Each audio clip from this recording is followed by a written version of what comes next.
మీ సిరిలోకి వెళ్ళిన టప్పనే దిగిపోద్ది సంవత్సరం వయసు పిల్ల. పాత పిల్ల అంటారా? ఈ లాస్ట్ చేప చిన్న సైజు ఉంటాం. లేబా రెండు చేతులు లేబా మరి రెండు చేతులు లేవు ఇట్లా పట్టి అది ఇంకా చిన్న పిల్ల ఉంటుంది చూడు.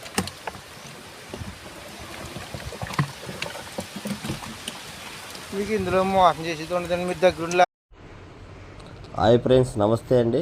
ఇది రూప్చంద్ పిల్ల. రూప్చంద్ పిల్ల వచ్చి 3 lakhs ఉంది, 3 లక్షలు. 5 అంగుళాల నుంచి 150 గ్రాముల దాకా ఉంది. యావరేజ్ మీద 80 గ్రాములు వస్తుందండి. ఈరోజు 1,50,000 పట్టాము. 3 లక్షల నెంబర్ అయినా మేము ఇస్తాము. దీంట్లో లీస్టే 5 అంగుళాలండి. మీకు కావలిస్తే 50,000 నుంచి పట్టుబడి అయితే చేస్తాం. రేట్ వచ్చి 7 రూపాయలు ఫైనల్ రేట్ అండి. అవసరమైన కాంటాక్ట్